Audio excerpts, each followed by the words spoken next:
Meus queridos irmãos, graça, misericórdia e paz do Senhor Jesus sejam abundantemente multiplicadas. Nós vamos iniciar o nosso estudo de escola dominical nesta manhã e eu quero convidar você a abrir a palavra de Deus no Evangelho segundo escreveu Mateus capítulo 5, verso de número 6. Nós estamos expondo as chamadas bem-aventuranças e o nosso desejo agora é expor aquilo que está registrado aqui. Veja, Mateus capítulo 5, verso 6, a palavra de Deus nos diz assim: bem-aventurados que têm fome e sede de justiça, porque serão fartos. Vamos orar, suplicando a Deus a sua graça sobre a nossa vida, na compreensão da verdade lida. Feche os seus olhos, curve a sua fronte e vamos orar ao Senhor nesta hora. Meu Senhor, em nome de Jesus, abre o nosso coração para crermos na verdade da Escritura. Ensina-nos por Tua palavra, fortalecendo a nossa vida e aperfeiçoando o nosso caráter, para que em tudo Cristo, nosso Redentor e Supremo Pastor, seja exaltado e glorificado. Em nome dele nós oramos. Amém. Meus queridos, nós chegamos à quarta bem-aventurança. E existe uma relação lógica entre esta e aquelas já apresentadas nas exposições anteriores. Nós estamos, podemos dizer assim, diante do quadro da chamada contracultura cristã. O texto aqui, como lido, segue o princípio interpretativo das exposições anteriores. A hermenêutica, que é a ciência da interpretação utilizada aqui como ferramenta didática, é a chamada histórico-gramatical. O Senhor Jesus afirmou que são felizes os que têm fome e sede de justiça. E a expressão bem-aventurados, como no registro textual, como nós já sabemos, é traduzida da palavra grega makarios, que é uma forma prolongada do poético makar, e significa feliz. Jesus está afirmando que são felizes os que têm fome e sede de justiça. Eu acredito que o desafio do intérprete da Bíblia, o seu desafio, o meu desafio nesta bem-aventurança é identificar que tipo de justiça Cristo está tratando aqui com os seus discípulos. E isso passa pela necessidade de compreender alguns aspectos associados à chamada soteriologia, que é a doutrina da salvação. Para compreendermos melhor isso, nós vamos mergulhar em comentários de alguns teólogos. Por exemplo, o teólogo William Hendrickson, discorrendo sobre essa questão que envolve a justiça, tratada aqui nesta bem-aventurança, afirmou que esta justiça consiste em uma perfeita conformidade com a santa lei de Deus, ou seja, com a sua vontade. E afirma que é, antes de tudo, uma justiça por imputação. E para isso ele cita o livro do Gênesis, na experiência de Abraão, no capítulo 15, verso 6, quando o texto inspirado nos diz: ele, Abraão, creu em Deus e isso lhe foi imputado para justiça. Meus irmãos, é importante compreendermos que o homem é incapaz de merecer esse direito de ser justificado diante de Deus. É importante que se diga que nenhuma soma de boas obras poderá expiar seu pecado. Nenhum tipo de purificação humana, seja cerimonial ou de outro tipo, pode lavar o seu pecado. Nenhuma soma de sacrifícios é capaz de extirpar a culpa humana. Meus irmãos, nenhum mero ser humano é capaz de fazer expiação pelo pecado de seu irmão. De fato, no tocante ao próprio homem, a situação é inteiramente e absolutamente sem remédio. Sua necessidade principal básica e irremediável é estar ele em perfeita harmonia com Deus. E este é também o alvo que ele jamais poderá atingir. Jó havia perguntado, está registrado no seu livro, lá no capítulo 9, versículo 2, como pode um homem ser justo para com Deus? Meus irmãos, não obstante a tudo isso, é evidente que em Mateus capítulo 5, versículo 6, Cristo se refere a uma justiça não meramente por imputação, mas também por comunicação. Refere-se não somente a uma condição jurídica, mas também a uma conduta ética. Pode-se ver isso de forma clara por meio, por exemplo, de Mateus capítulo 6, verso 1. Veja o que foi que Jesus disse aos seus discípulos: guardai-vos de exercer a vossa justiça diante dos homens, com o fim de serdes vistos por eles. Doutra sorte não tereis galardão junto de vosso Pai Celeste.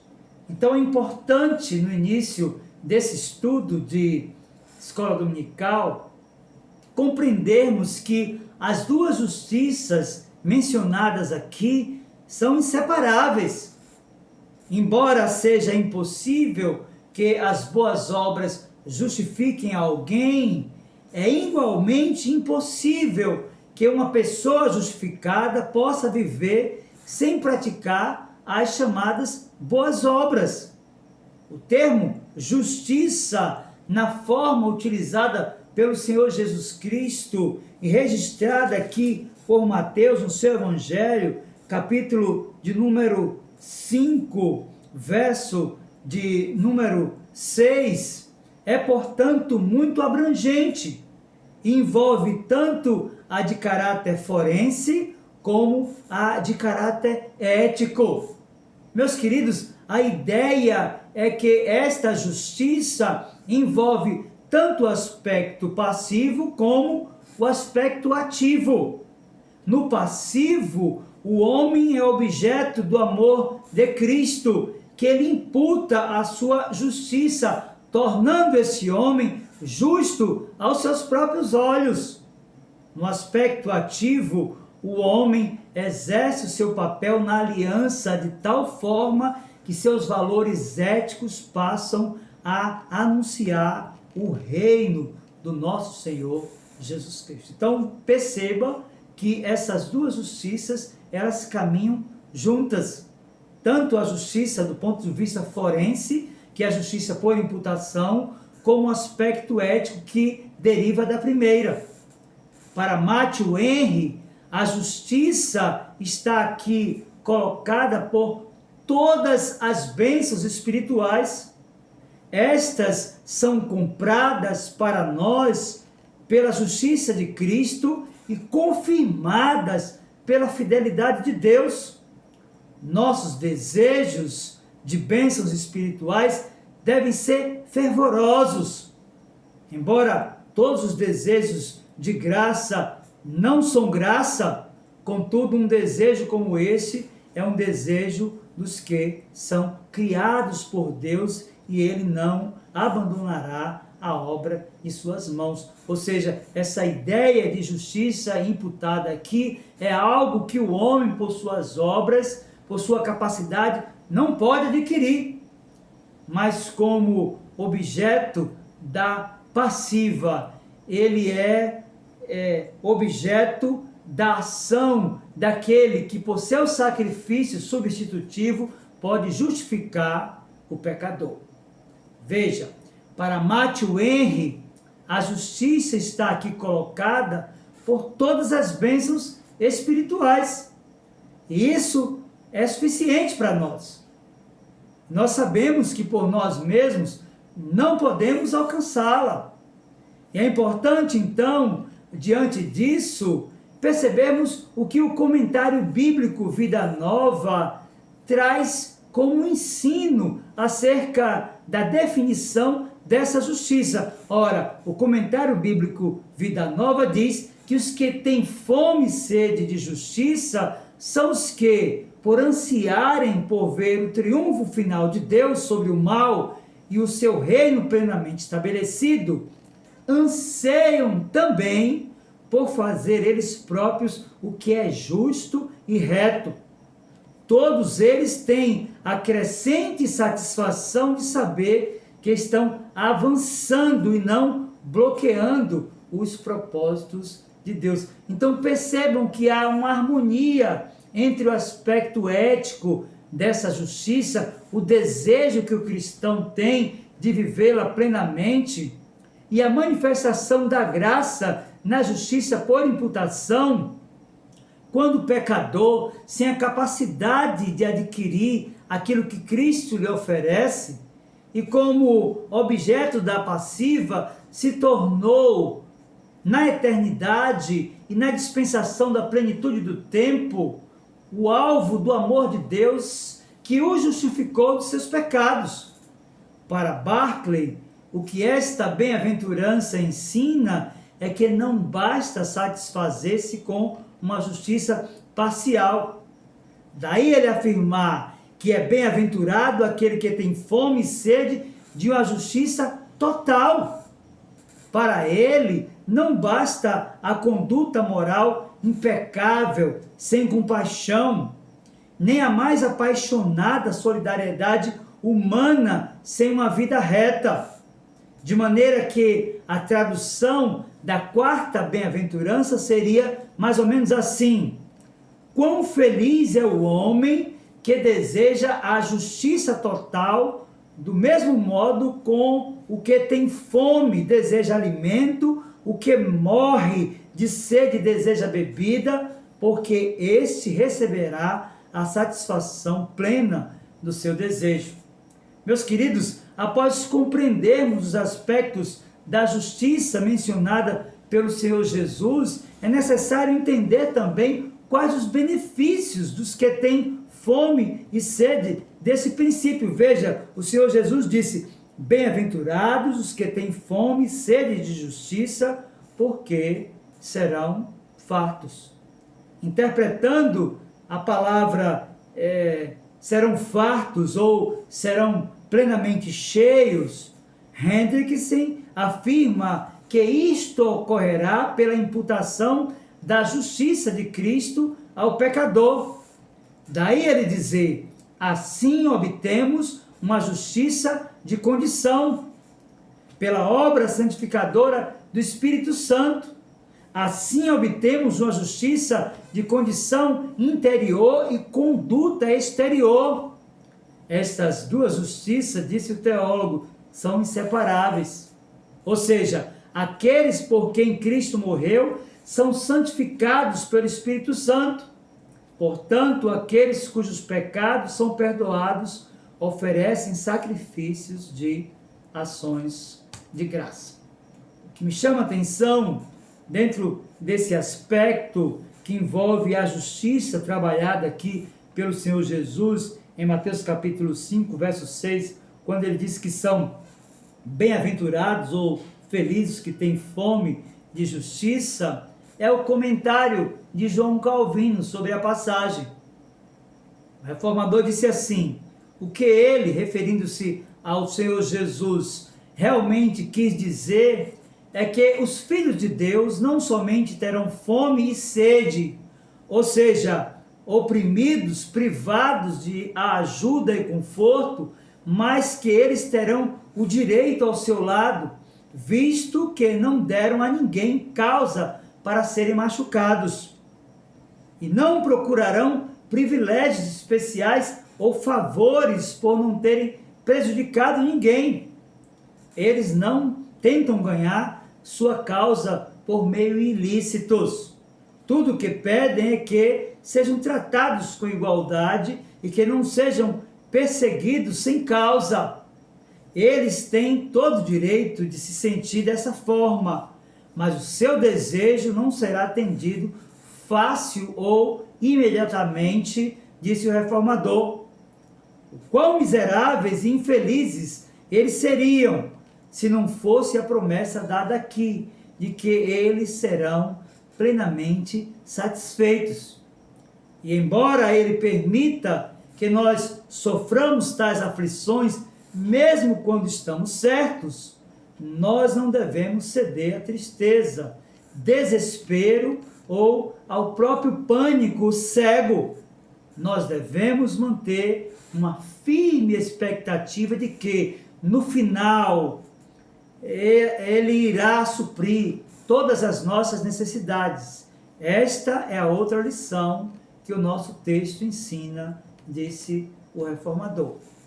Para Matthew Henry, a justiça aqui colocada por todas as bênçãos sinaliza que estas são compradas para nós pela justiça de Cristo e confirmadas pela fidelidade de Deus.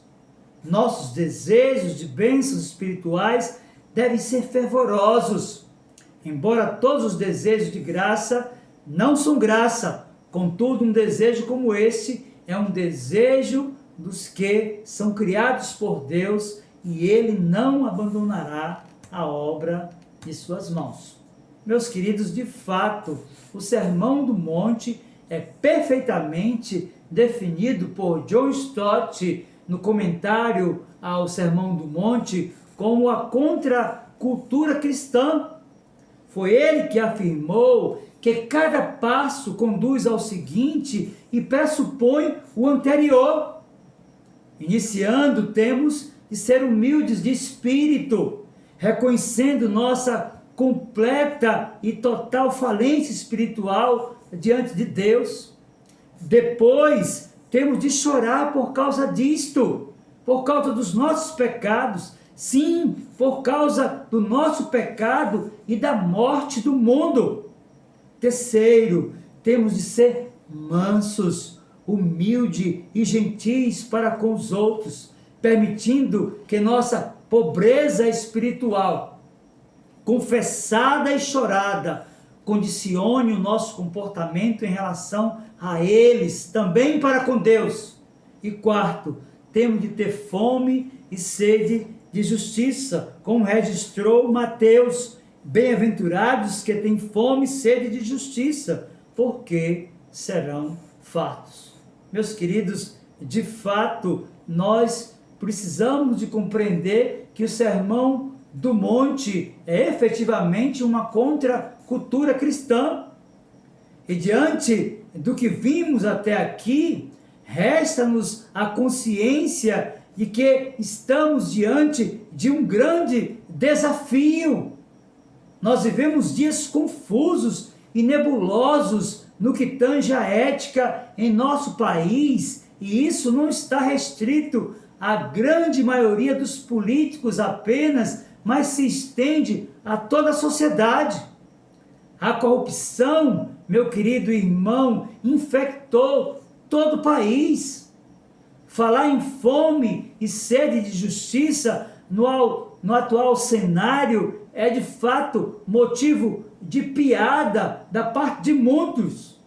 Contudo, enquanto crentes, devemos lembrar da necessidade da justiça moral, aquela que exige-nos caráter e conduta que agrade a Deus, que tem relação com a justiça social, aquela que nos desafia a retirar o ser humano da condição de oprimido, denunciando publicamente os abusos. Afinal, o Senhor Jesus, o nosso mestre por excelência, nos ensinou, e eu quero concluir a mensagem lendo Mateus capítulo 5, versículo 20. Veja o que diz a palavra de Deus. Mateus 5, versículo 20. Porque vos digo que se a vossa justiça não exceder em muito a dos escribas e fariseus, jamais entrareis no reino dos céus. Então eu quero concluir esse breve estudo de escola dominical, dizendo para você que enquanto pecador, o homem é de fato objeto da passiva. Ele jamais poderá, por suas obras, por sua capacidade, ser justificado. Essa justiça é imputada. É Cristo que aclara os olhos do pecador. É Ele que o chama das trevas para a luz. É Ele que o justifica. É Ele que o santifica. É Ele que o glorifica. Por isso, o pecador precisa clamar aos céus e abraçar o sacrifício de Jesus Cristo como suficiente para a sua salvação, confessando e chorando seus pecados.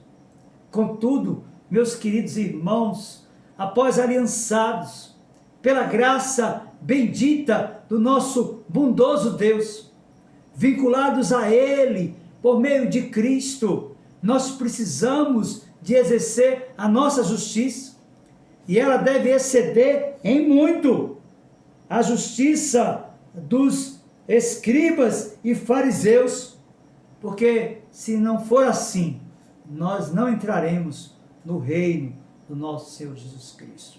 A minha oração e súplica é que você que já teve seus olhos aclarados, possa compreender a necessidade de fazer a diferença.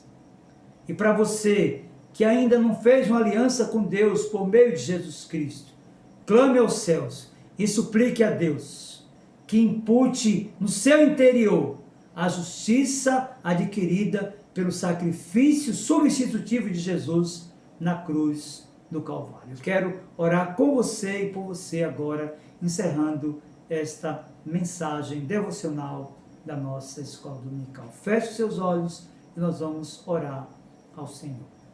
Meu Senhor, em nome de Jesus, nós bendizemos a Ti, porque éramos trevas, mas hoje nós somos luz do Senhor. Porque estávamos perdidos, mas fomos achados. Porque vivíamos como ovelhas que não têm pastor, mas o sumo pastor da nossa alma nos encontrou e nos justificou, imputando a sua própria justiça em nós. Ajuda-nos, Senhor, a exercermos o nosso papel na aliança, de tal forma que as nossas atitudes, que a nossa vida e os nossos valores promovam a glória do nosso Senhor Jesus Cristo. Que Ele mesmo aplique a sua palavra ao nosso coração. Deus, pois, abençoe a sua vida, meu irmão, em nome do Senhor Jesus.